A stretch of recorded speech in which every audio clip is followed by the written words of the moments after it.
Hey, what's up guys? It's your boy here with another video talking about the alpha and the beta of this Call of Duty Cold War and my thoughts and why it could actually fail and how they could actually fix this problem. Let's get right into it. So point number one, it's the score streak system.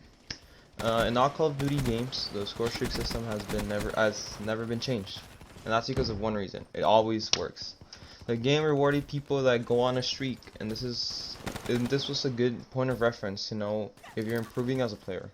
Probably at the beginning you could only get 2 or 3 kills, a UAV, and as you progress over time, you can now drop choppers or stuff like that. This system gave the player a feeling of accomplishment and satisfaction when you just drop a chopper in other streaks. Now, Cold War gets rid of this system and robs the player of the sense of accomplishment by removing the streak part of the table.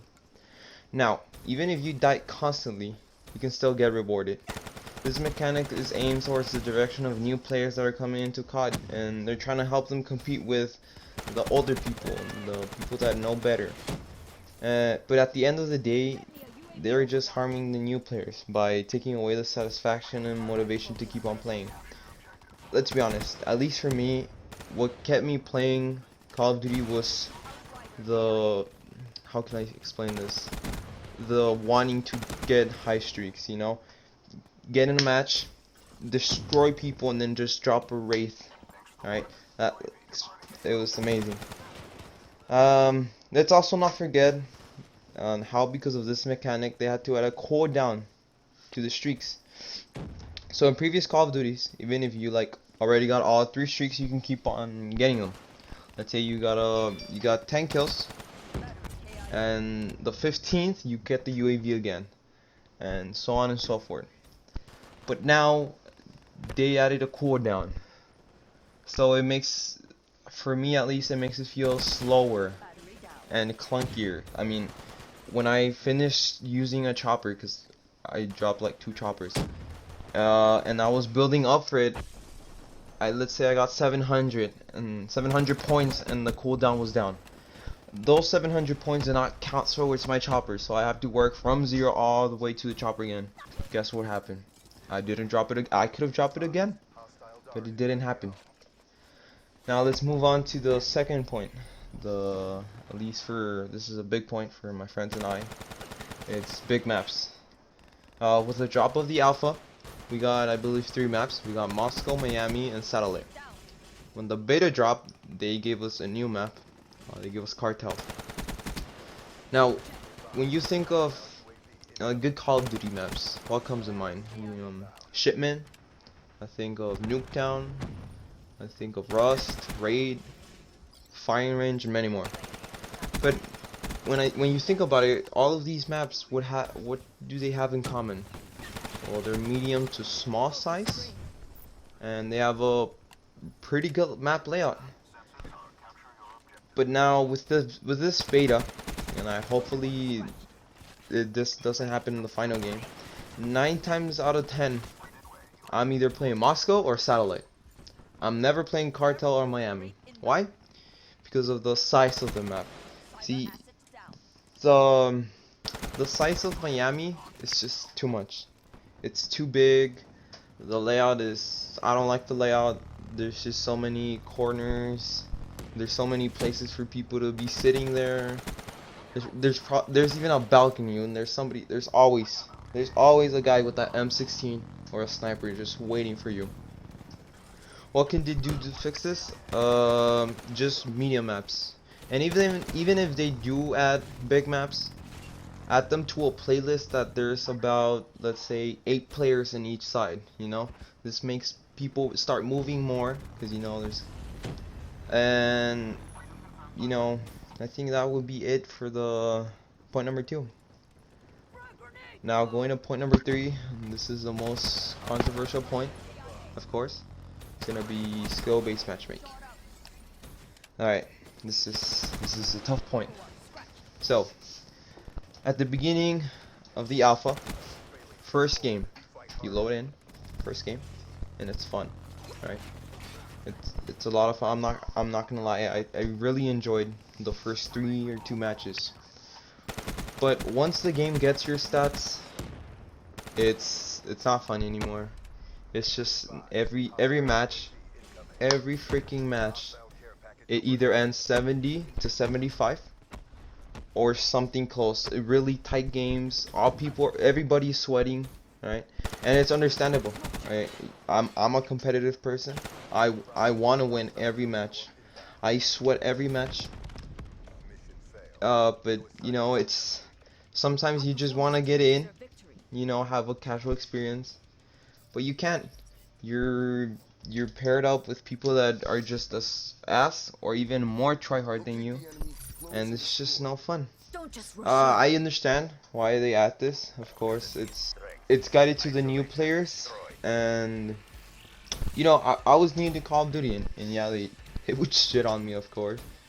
But you know, you don't improve at something when you're constantly going against people that are as good as you.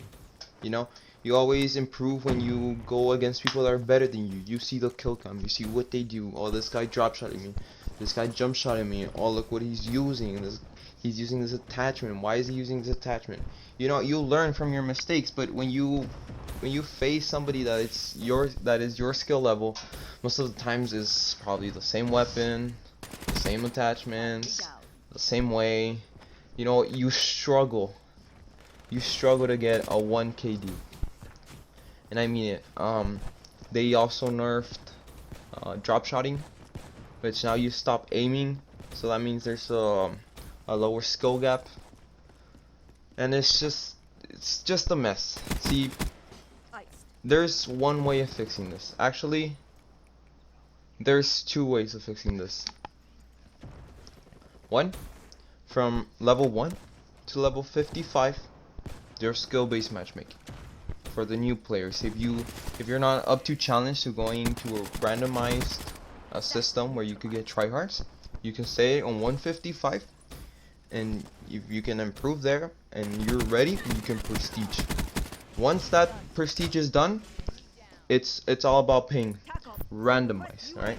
Skill-based matchmaking goes out of the table, right? Or you can lower it if you want to lower it.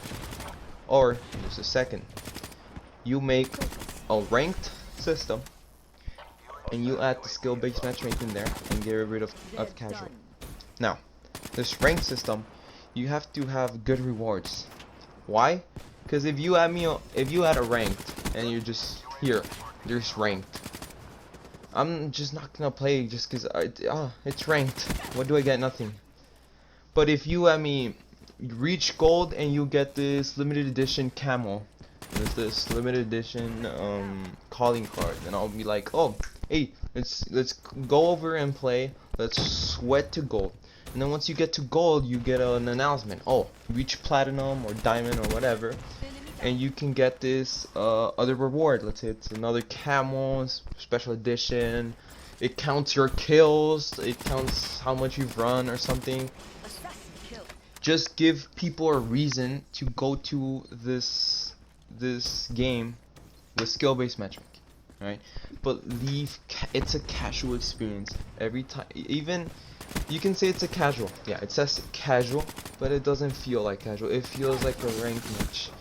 I've played many ranks. I've played Overwatch rank. I've played Rainbow and Call of Duty casual matches. Those types of sweatiness. Now, in conclusion, will this Call of Duty fail? It will if they don't fix skill-based matchmaking, the score streak system, the skill cap, and the map layout. But now, if they hear the community, if they hear the people that buy the game, if they hear the influencers, the YouTubers, you know, they're trying to help Treyarch, Activision. They're trying to help them. Why? Because we all love Call of Duty. Everybody does. If Treyarch listens to us, right, and finds the ways to fix skill-based matchmaking, the score streak system, and all of this controversy, then this game will thrive. It will live. But if they don't fix this, I give it 2 months. And that's my conclusion for today. I thank you all for hearing me, my opinion about the beta. We still have another half of the beta. Let's see how this goes. They're adding crossplay. It's gonna be for PC and Xbox as well, so it should be fun. But nothing else. Thanks for hearing my opinion. I'll see y'all later.